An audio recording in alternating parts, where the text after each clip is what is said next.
কে তুমি মা বলো না মা। নমস্কার, খনার বচন অনুষ্ঠানে আপনাদের সকলকে আন্তরিক স্বাগত জানাচ্ছি। এই অনুষ্ঠানে আপনাদের আলাদা করে বলার কিছু নেই, আপনারা সকলেই খনামা সম্পর্কে সমূহ পরিচিত, অবহিত। তিনি তার সম্পর্কে কি বলা হয় আপনারা জানেন, তবু আরেকবার আমি আপনাদের স্মরণ করিয়ে দিই। খনার ভিটায় জন্ম তাঁর, ইনি ভারতের অলঙ্কার, অন্তরের সন্ন্যাসিনী, বাংলা তথা জগতের জ্যোতিষ জননী, ভক্ত মঙ্গলার্থে পরমাত্মার পরম সাধিকা খনামা। প্রতি শুভ যুগে ব্রহ্মময়ীর তপস্যা, উগ্রতারা, দশমহাবিদ্যা, নবগ্রহ, অর্ধনারীশ্বর, পারিজাত নীল সরস্বতীর মহাযজ্ঞ করেন। দেশে বিদেশে অগণিত ভক্ত যার যোগতন্ত্র দ্বারা উপকৃত। সুদীর্ঘ সময় তিনি নানা অসাধ্য সাধন করে চলেছেন। তন্ত্র, যোগ, জ্যোতিষে যিনি চিরদিনই পারদর্শিনী, পরমাত্মার একমাত্র সাধিকা খনামা। তার গুরু মহাযোগী ত্রৈলঙ্গ স্বামীর কৃপায় স্বমহিমায় জলে ভাসমান অবস্থায় সুদীর্ঘকাল তপস্যারতা মানব কল্যাণে। এই মহাশক্তি বলেই বাস্তুজনিত বিবিধ সমস্যার তিনি অত্যন্ত দ্রুত সমাধান করেন সবার কল্যাণার্থে। আজকেও আমাদের এই খনার বচন অনুষ্ঠানে রয়েছেন। কি বলবো, তোমাকেও আজকের অনুষ্ঠানে স্বাগত। একদম একদম, তোমাকে এবং তোমাদের সকলকে প্রাণ ভরা ভালোবাসা দিয়ে আমার এখানে চলে আসা। উদ্দেশ্য একটাই, জেনে রেখো সবাই, আমরা সবাই সর্বদাই ভীষণভাবে ভালো থাকতে চাই। এখন ভালো থাকতে তো চাই আমরা সকলে, কিন্তু ভালো থাকার বিভিন্ন দিক আছে, ভালো থাকার বিভিন্ন উপায় আছে। আমরা সেই উপায়গুলো খুঁজে বেড়াই। যখন সেই নিজেরা আমরা নানাবিধ সমস্যায় পড়ি, তখন আমরা ত্রিতাপ জ্বালায় ছটফট করি, প্রচণ্ড যন্ত্রণা অনুভব করি। তখন ভাবি কোথায় গেলে শান্তি মেলে। আর সেই শান্তির জন্যই যোগ তপস্যা করা, সেই শান্তির জন্য পঞ্জিকাটি হাতে ধরা, সেই পঞ্জিকা অনুযায়ী তিথি নক্ষত্র অনুযায়ী ঠিক মতন যদি ক্রিয়া করা যায়, ঠিক মতো মানুষের জীবনে শান্তি আনা যায় মতো, মানুষের মনের মতন। কারণ আমি বলি, আমার মনের কথা হলো একা থাকা ভালো থাকা নয়, সবাই মিলে ভালো থাকলে তাকেই ভালো থাকা কয়। যদি কেউ একা ভালো থাকে তাহলে সেটাকে ভালো থাকা বলা হয় না। একটা পরিবারের মধ্যে একজন ভালো আছে, তাহলে পরিবারের সবাই তৃপ্তি পেল না। সবাই মিলে যখন আমরা ভালো থাকতে পারি, তখনই হয় এটি একটি ভালো বাড়ি, এটা বলতে পারি। অর্থাৎ সবাই এখানে ভালো আছে, সবাই খুশি আছে। আর সেই সবাইকে খুশি করার জন্য, প্রতিটি মানুষের জীবনের বীজ মন্ত্রের জন্য আমার অন্তর থেকে যে কথা বলা, সেটি হলো, বলো না কাতর স্বরে, বৃথা জন্মায় সংসারে। জীবনে সমস্যা হতেই পারে, ভয় কি? আমি তো আছি তোমাদের সকলের তরে, আমি আছি তোমাদের সকলের তরে। আর ঠিক এই মুহূর্তের জন্য আমি এসে গেছি তোমাদের সকলের ঘরে, তোমাদেরকে ভালোবাসা দেওয়ার তরে। এত সুন্দর বললেন, একেবারে অন্তরের কথা, কি চমৎকার করে বেরিয়ে এলো। তোমরা আমার অনুষ্ঠান যারা দীর্ঘ বছর ধরে শুনছো, জানছো, তারা জানো অর্থ প্রয়োজন, ভীষণভাবে প্রয়োজন। যদি মাসের শেষে বা মাসের প্রথম বা মাঝেই দেখা গেল অর্থ অনেকটাই কমে গেছে, মানে তোমার টাকার বান্ডেলটা বেশ রীতিমতো রোগা হয়ে গেছে, অনেকটাই কমে গেছে, তখন তো একটা চিন্তার ভাঁজ এসে যাবে কপালে। সেটা হলে তাহলে সকাল থেকে উঠে কাজ আবার করবে কি করে? তাহলে মনে শান্তি দরকার, মানসিক শান্তি, আর্থিক উন্নতি, সবকিছু মিলিয়ে আমাদের জীবনটি সুন্দরভাবে, সুন্দর থেকে সুন্দরতম করে গড়ে উঠতে হবে, গড়ে তুলতে হবে। সেই গড়ে তোলার জন্য কয়েকটি কথা, কয়েকটি বিষয় আজকে আমি তোমাদের জানিয়ে দিতে চাইছি। প্রথমেই বলি, দারিদ্র নাশ করার একটি উপায়। তোমার প্রশ্নের অনুযায়ী আমি উত্তর দেওয়ার চেষ্টা করছি। দারিদ্র নাশ করা অর্থাৎ জীবনের দারিদ্র সম্পর্কে বলতে গেলে আরেকটু বলি, শুধু অর্থই কিন্তু জীবনের দারিদ্রতা নয়। দারিদ্র নাশের জন্য বলি, কোনো অর্থ পাওয়া, তোমার পাওনা অর্থ তুমি কোনো সময় কারুকে সাহায্যের জন্য দিয়েছিলে, সে সেই টাকাটি তোমাকে আর ফেরত দিচ্ছে না, একটা পয়েন্ট। আর একটা পয়েন্ট হলো তুমি কোনো বিজনেস করছো, কোনো ব্যবসা করছো, কেউ আরেকজন তোমার থেকে ধারে কিছু জিনিস ক্রয় করেছে, নিয়েছে, কিন্তু সেই ধারটি সে তোমাকে শোধ করে দিচ্ছে না কোনোভাবেই। তুমি কারুকে কোনো সম্পত্তি বিক্রয় করেছো বা কোনো বস্তু বিক্রয় করেছো, তার মূল্যটি অর্ধেক দিয়েছে, অর্ধেকটি এখন আর সে দিতে চাইছে না, তোমার বাড়ির, তোমার কাজ কারবারে, তোমার পাড়ার ধার মারাচ্ছে না, ধার শোধ করবে তো ধার মারাচ্ছে না, তো ধারটি শোধ করবে কেমন করে। তো এই যে এই জায়গা থেকে পরিত্রাণের দরকার। তোমরা হয়তো অনেকেই যারা ঘরে বসে অনুষ্ঠানটি দেখছো তারা ভাবছো বেশ আজকের প্রসঙ্গটি হচ্ছে, মা বেশ কথা বলছে, সতীনাথ দা ভালো প্রশ্ন করেছেন, আমরা শুনবো, এসো আমরা এই কথা নিয়ে আলোচনা করি। শুধু তাই না, একটু পেন খাতা প্রয়োজন, একটু যদি লিখে নাও, বুঝে নাও, শিখে নাও, তাহলে নিজেদের ভালোটা নিজেরা ঘরে বসে করে নিতে পারবে। সেটি হচ্ছে বিধি, নিয়ম, অর্থাৎ যেটা বললাম, সম্পত্তি পাচ্ছ না, অর্থ আটকে রয়েছে, পাওনা টাকা পাচ্ছ না, অনেক টাকা পড়ে রয়েছে, সেগুলোকে উদ্ধার করতে পারছো না, ইত্যাদি সমস্যা সমাধান করার জন্য আমি প্রথমে মন্ত্রটি বলছি, মন্ত্রটি লিখে নাও। মন্ত্রটি হচ্ছে ওং শ্রীং ওং হ্রিং শ্রীং ক্লিং, কয়লয় দীর্ঘই অনুস্বর, ক্লিং, আবার শ্রীং, আবার ক্লিং, বিঘ্নেশ্বরায় নমঃ, বিঘ্নেশ্বরায় নমঃ। এই মন্ত্রটি পাঠ করতে হবে, এই মন্ত্রটি পাঠ করতে হবে। সেই মন্ত্রটি পাঠ করার জন্য নিয়মটি এবার শোনো। বিধি অর্থাৎ নিয়ম, নিয়ম হচ্ছে একটি পান, বোঠা সমেত একটি পান, আর 28টি ধান, পান রাখলে 28টি ধান, সাদা তিল 28টি, ডালিম গাছের ডাল 3টি, ডালিম গাছের ডাল 3টি, চাপা ফুলের কুঁড়ি 3টি, চাপা ফুলের কুঁড়ি 3টি, রক্তকরবী ফুল 7টি, রক্তকরবী ফুল 7টি, মেটে সিঁদুর, মেটে সিঁদুর বিন্দু দেবে ওই পানটির মধ্যে 7টি, মেটে সিঁদুরটি তিল তেল দিয়ে একটুখানি সহজ করে নিলে, গুলে নিলে, নিয়ে ওই যে পানটিতে ক্রিয়া করবে, কিভাবে ক্রিয়া করবে আমি বলে দেবো, আমি আয়োজন প্রয়োজন যেগুলো সেগুলো বলছি। মেটে সিঁদুরের 7টি বিন্দু দেবে, দেওয়ার পর একটি লক্ষ্মী চুপড়ি রাখবে, লক্ষ্মী চুপড়ি দশকর্মা ভাণ্ডারে কিনতে পাবে, তার মধ্যে এই জিনিসগুলো তার মধ্যে দিয়ে রাখবে, দিয়ে এই মন্ত্রটি করবে, 108 বার পাঠ করবে, এই মন্ত্রটি 108 বার পাঠ করবে। কোন মন্ত্রটি আবার বলে দিচ্ছি, ওং শ্রীং ওং হ্রিং শ্রীং ক্লিং শ্রীং ক্লিং বিঘ্নেশ্বরায় নমঃ, এই মন্ত্রটি। এইবার দেখো, পানটি প্রথমে নিলে একটি তম্র পাত্রের মধ্যে পানটিকে রাখলে, তার মধ্যে কি করবে, ধান 28টি, গুনে গুনে নিখুঁত 28টি ধান, সাদা তিল 28টি রাখলে, ডালিম গাছের ডাল, সেই ডালিম গাছের ডাল রাখলে 3 টুকরো, 1 ইঞ্চি করে 3 টুকরো। কোথায় পাবে? যদি সহজলভ্য হয়, আমাদের দেশে পশ্চিমবাংলায় মোটামুটি সহজলভ্য, যদি কারো সহজলভ্য না হয়, তোমার পাড়ায় যে ফুলওয়ালি থাকে, যে ফুল বিক্রি করেন যিনি, তার কাছে আগের থেকে বলে দেবে, তিনি জোগাড় করে এনে দেবে।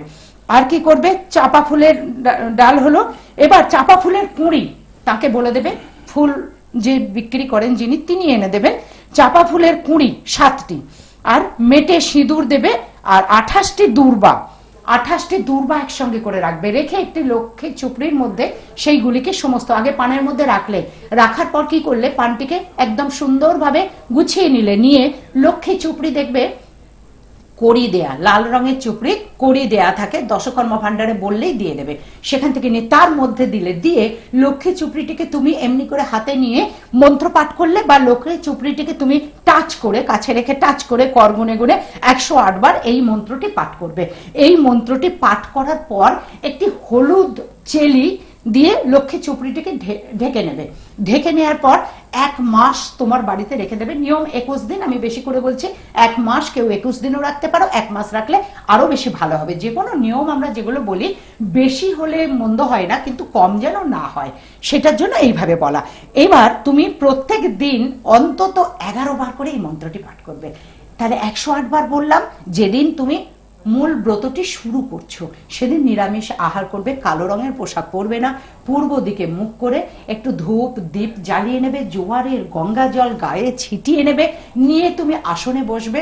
পদ্মাসনে পারলে বহু ভালো, না পারলে সুখাসনে বসবে, না পারলে তুমি যেমনটি করে বসতে পারো, যেভাবে বসলে তুমি সুন্দরভাবে ধ্যান করতে পারবে, মনোনিবেশ করতে পারবে, সেইভাবে বসবে। বসার পর এই মন্ত্রটি করবে। আরেকবার বলে দিলে বোধহয় ভালো হয়, আমি আরেকবার বলে দিচ্ছি। মন্ত্রটি হচ্ছে ওং শ্রীং ওং হ্রিং শ্রীং ক্লিং শ্রীং ক্লিং বিঘ্নেশ্বরায় নমঃ। 108 বার প্রথম দিনে করবে, তারপরে 21 দিন 11 বার করে করবে, তোমার সময় মতন করবে, কারণ প্রত্যেকে আজকাল ব্যস্ততম দিন। প্রথম দিনটি সকালবেলায় করবে, পূর্ণিমা তিথিতে প্রথম দিন সকালবেলা করবে। 21 দিন করার পর দেখো অর্থ কিভাবে আসতে থাকবে, অর্থ আসবেই আসবে। দেখা যাবে তুমি নতুন নতুন কর্মের সাথে যুক্ত হচ্ছ, যে কর্মের সাথে হয়তো এতদিন তুমি যুক্ত ছিলে না, ভগবান তোমার প্রতি হয়তো কৃপা প্রসন্ন করেছেন, তোমার কোনো নতুন কর্মের যোগ এলো, যোগসূত্র এলো, এটি কিন্তু অর্থ আসার একটি দিক এলো। তাহলে তখন কিন্তু প্রণাম জানাবে তোমার এই লক্ষ্মী চুপড়িটিকে, যে ওই লক্ষ্মী চুপড়ির এই ক্রিয়াটি আমি করেছি বলে তাই ঈশ্বর আমাকে কৃপা করেছেন। সেই জন্য নতুন কোনো কর্ম আসলে তাকে আগ্রহ সহকারে গ্রহণ করবে, যদি তোমার কর্মক্ষমতার মধ্যে থাকে। এইভাবে কর্ম করতে থাকবে। পাওনা অর্থ যিনি তোমায় দিচ্ছিলেন না, যিনি তোমার ফোন ধরছিলেন না, যিনি তোমার ধার দেয়া ভয়ে তোমার ধার মারাচ্ছিলেন না, তিনি দেখবেন যোগাযোগ করবেন, বা তোমার হঠাৎ ভাবেই তোমার তার সাথে যোগাযোগ হয়ে যাবে। এবার এইভাবে ক্রমশ তোমার টাকা আসতে থাকবে, তুমি টাকা পাবে, অর্থ উন্নতি হবে, তুমি ভালো থাকবে। মায়ের অনেক ক্রিয়া আমি যেরকম বললাম সামনে থেকে দেখেছি, সেরকম কিছু কিছু তো এই অনুষ্ঠানে আমরা দেখাইও মাঝে মাঝে। তো আজকে আমরা সেরকম কিছু ক্রিয়া একটু দেখবো, কি কি তুমি করো, কিভাবে করো। আমার দেখাতে পারলেও আনন্দ হবে, তোমরা দেখতে পেলে তোমাদেরও ভালো লাগবে, আনন্দ হবে। চলো আমরা সেই ক্রিয়ার কিছু অংশ আজকে দেখে নিই। বাংলার জ্যোতিষ জননী খনামা এবারে চলেছেন পূর্ণতীর্থ কাশীধামে, যাকে আমরা বারাণসী বলে জানি। তিনি চলেছেন আমাদের সকলের সমস্যা নিয়ে দেবাদিদেব মহাদেবের চরণে তার প্রণাম জানাতে, আর আমাদেরকে মুক্তিলাভ ঘটাতে, তার আশীর্বাদ ভিক্ষা করতে। শিবোহম শিবোহম সচ্চিদানন্দোহম। মা এসে পৌঁছলেন বারাণসীর দশাশ্বমেধ ঘাটে।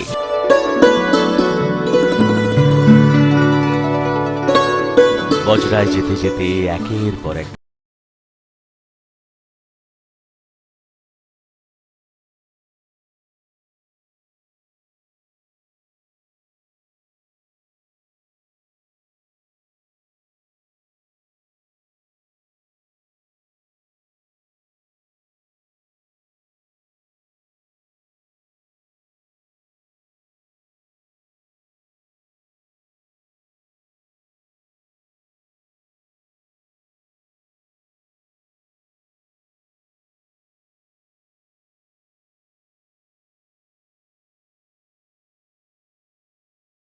ভারতবর্ষের কোনায় কোনায়, বিশ্বের নানান প্রান্তে তাদের সকলের মঙ্গল কামনাই তো তার এখানে আসা।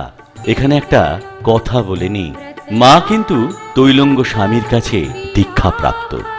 ঠিক তাই, স্বপ্নে পেয়েছিলেন সে দীক্ষা, আর আজ মা এসে হাজির হয়েছেন তারই গুরুর চরণে তার প্রণাম নিবেদন করতে। সেই মহান গুরুর কাছে তার যোগ্য শিষ্যা, আমাদের বাংলার জ্যোতিষ জননী, সকলের একান্ত প্রিয় খনামা। কথিত আছে দশাশ্বমেধ ঘাটে যে ব্রহ্মা স্বয়ং যজ্ঞ করেছিলেন। আমাদের পরম সৌভাগ্য যে একই স্থানে বাংলার জ্যোতিষ জননী খনামা অগণিত ভক্তের মঙ্গল কামনায় যজ্ঞ করছেন সেই একই পুণ্যভূমিতে। যে জায়গাটা আপনারা দেখছেন, এখানেই কিন্তু স্বয়ং ব্রহ্মা যজ্ঞ করেছিলেন। বারাণসী ধামের অগণিত মানুষ এগিয়ে এসেছিলেন এই পরম করুণাময়ী সাধ্বীকে তাদের মধ্যে পেয়ে। তারা পরম সৌভাগ্য লাভ করেছিলেন যে মাও ওখানে যজ্ঞ করবেন।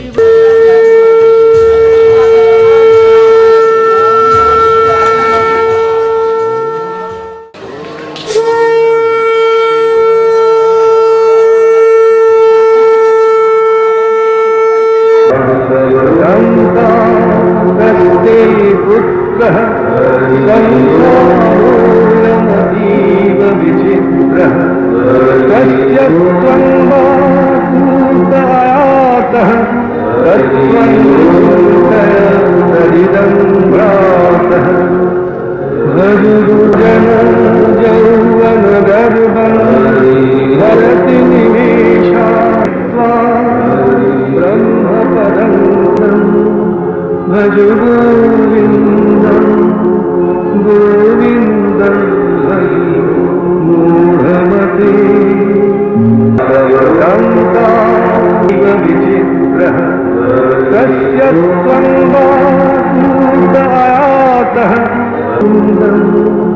भज गोविन्दं गोविन्दं আমাদের একটা দুঃখ রয়ে গেল যে এখন বিধিনিষেধের আওতায় আমরা কয়েকটা মন্দিরের ভেতরে মায়ের ছবি দেখাতে পারলাম না। মা অন্নপূর্ণা মন্দিরে, গ্রহরাজের মন্দিরে এবং সেই ভুবন বিখ্যাত বিশ্বনাথের মন্দিরের ভেতরের ছবি আমরা দেখাতে পারলাম না।